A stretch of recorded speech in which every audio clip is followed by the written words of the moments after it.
Hoy vamos a hablar sobre la guerra de los 6 días de 1967 entre Israel, que escribe la serie Conflictos Armados desde la creación artificial del Estado llamado también hipócritamente como Israel en mayo de 1948. Es el tercer conflicto de entidad desde ese momento. El primero se dio justamente el día de la proclamación por el movimiento sionista colonialista del Estado llamado Israel. Países árabes vecinos atacaron Egipto y Jordania, Siria también, a Israel, pero hacia 1949 está claro que Israel había ganado militarmente la parada,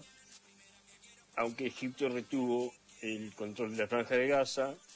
y lo que en ese momento llamaba Transjordania, es decir, lo que está más allá del río, el importante río Jordán, que es la frontera oriental este de la Palestina histórica ocupada por Israel. La Transjordania, decía, dominada por la dinastía hashemita, se quedó con la parte de Cisjordania, es decir, el territorio que está antes de traspasar el río Jordán, que era una parte por los acuerdos por la decisión de la ONU de 1947 que quedaría en manos de los palestinos. También la mitad este de la ciudad de Jerusalén, que tenía una posición internacional, digamos. Los acuerdos se firmaron en 1949 cuando terminaron esos conflictos, y el segundo de importancia, no había disminuido la conflictividad latente entre estos estados árabes y el Estado de Israel, se dio cuando en 1956 el mayor líder contemporáneo de los países árabes, el egipcio Gamal Abdel Nasser, nacionalizó el canal de Suez, una zona, un paso estratégico decisivo para el mundo y sobre todo para el transporte de petróleo. Todos sabemos que la zona sudoccidental de Asia, lo que los europeos llamaban cercano o Medio Oriente, es riquísima en petróleo, y el canal de Suez es un canal fabricado para comunicar el Mediterráneo hacia el sur con el Mar Rojo que da hacia el Océano Índico. Israel también sufrió otro bloqueo que hacía el Estado egipcio de los estrechos de Tian, el Mar Rojo que divide a la parte noroeste, o sea, Egipto concretamente, en África, con lo que es Egipto con el sudoeste de Asia, concretamente con Irán, se divide hacia el norte en dos brazos. Uno va hacia el canal de Suez, más hacia el oeste, y hay otra franja que termina muy fina, termina en los estrechos de Tirán, que es esencial para Palestina ocupada por Israel y también para Jordania. Hoy Israel tiene ahí el puerto de Eilat, que es el único que da hacia... todo el resto está sobre el Mediterráneo. Ese pequeño puerto se abre paso a través de ese estrecho de Aqaba hacia el Mar Rojo y después el Océano Índico. Como posición de fuerza, Nasser lo tenía bloqueado a la navegación israelí. Bueno, se dio como había pasado varias veces un ascenso de la conflictividad, llamado de reservistas. Nasser llegó a ocupar con 100 carros blindados, tanques, y 100.000 reservistas, 100.000 soldados directamente en pie de guerra, al estrecho en la frontera con Israel. Mientras todavía se estaba también yendo una fuerza de prevención de las Naciones Unidas, Israel, empezando lo que después hizo varias veces y defiende como un derecho propio ante el mundo que es impugnado obviamente por todos, y especialmente por las Naciones Unidas, el derecho de intervención preventivo, cuando ellos sienten que hay peligro, se dan el derecho lo más normal del mundo de atacar. Así lo hicieron en 1967, y en una victoria fulgurante en 6 días, del 5 al 10 de junio, destruyeron la Fuerza Aérea y grandes contendientes militares terrestres de Egipto, también de Jordania y parte de la Fuerza Armada de Siria. Es lo mismo que ahora hicieron con Irán, diciendo que Irán se preparaba a transformarse en una potencia nuclear, bueno, como hicieron también los estadounidenses con Irak antes, las famosas armas de destrucción masiva que nunca existieron. Israel ataca tomando como casus belli, es decir, como motivo automático de declaración de guerra, cualquier cosa que se le ocurra, digamos, una faceta de las más violentas, las más dramáticas y visibles, de que se sitúa explícitamente por sobre el derecho internacional. Ellos que dicen ser el pueblo elegido por su Dios, les da derecho y lo defienden así, explícitamente, de la boca para afuera, en todo ámbito internacional. Esos países árabes, además de Egipto y Jordania, que decíamos, Siria desde el norte, de la Palestina ocupada, también llegó a haber una intervención casi simbólica de Irak. Ataca primero Israel, bombardeando las zonas fronterizas con Egipto, y en menos de 2 días acabando con toda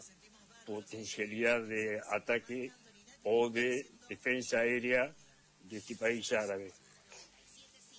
En Jordania, en 2 días, empieza tratando de ralentizar el avance israelí que ya se había dado por vía terrestre en la península del Sinaí, que es esa cuña que pertenece a Egipto, pero está ya desde Asia, del lado de Asia, del otro lado del Golfo de Suez. Jordania llegó a atacar a Jerusalén, la parte oeste, estaba ocupada por Israel, y llegó a haber 20 muertos civiles en ese bombardeo. La contraparte israelí fue, bueno, tremenda, también dejó totalmente inerme a Jordania. Y Siria, que había empezado a bombardear la parte norte de la Palestina ocupada por Israel, la Galilea, contra el contraataque israelí también les produjo grandes pérdidas, y la ocupación permanente de un lugar estratégico que se llama Altos del Golán, que aparece como muy pequeñito en el mapa, pero sin embargo de allí huyeron casi 80.000 civiles, además de las fuerzas militares que fueron destruidas en el lugar o tuvieron que retirarse.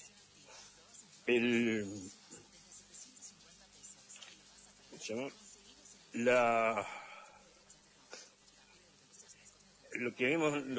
no empecé y pensaba empezar es que, como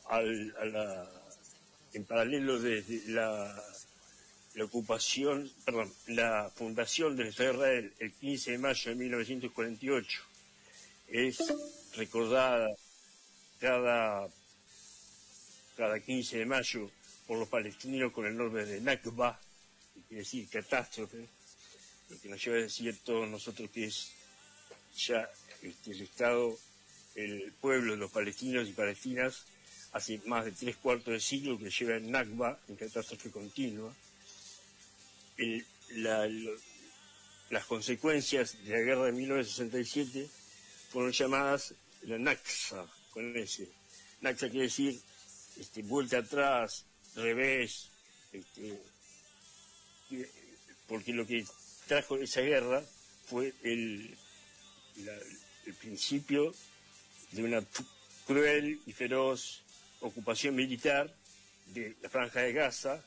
y se le arrancó a Egipto, las penínsulas del Sinaí también, que era de Egipto también, no de la Palestina histórica, sino de Egipto, fue ocupada por Israel, hasta que en 1982 el sucesor traidor del legado de Nasser, Anwar el-Sadat, en un acuerdo con Israel prohijado por los Estados Unidos, devolvió esa península a Egipto, a cambio de que Egipto dejara de apoyar a Palestina, dejara de enfrentarse con Israel y pasara de bando. Esa Nakba fue también otro golpe terrible demográfico, con todos los males que trajo aparejados de la población palestina. Si en la Nakba 1948, creación de Israel, la catástrofe llevó entre 150.000 o más de palestinos y palestinas que fueron expulsados o se huyeron ante las masacres en cadena que estaban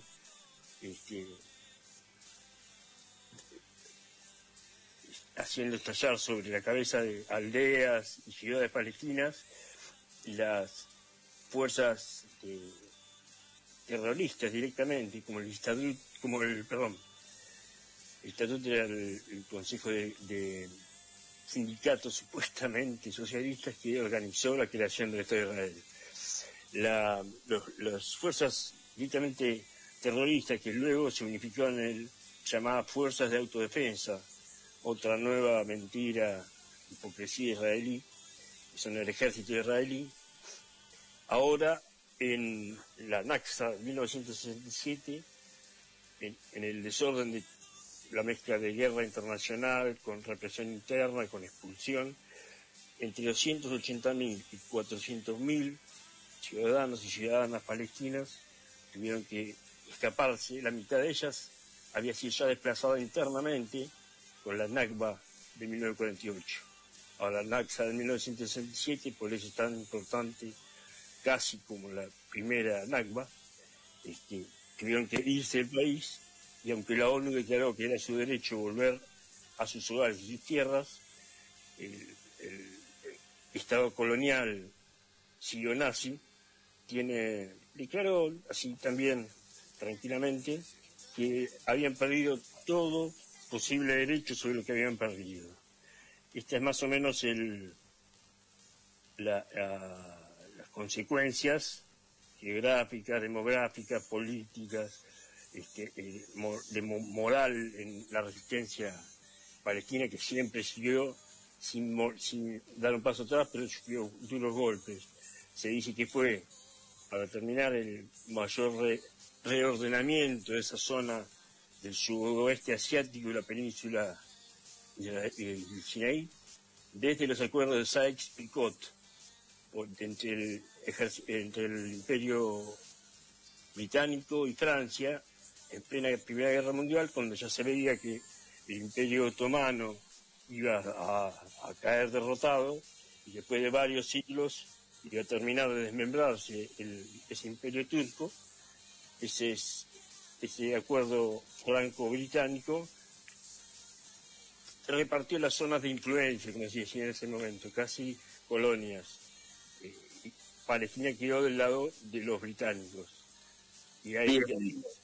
se terminó de reconfigurar en 1967, con consecuencias hasta hoy.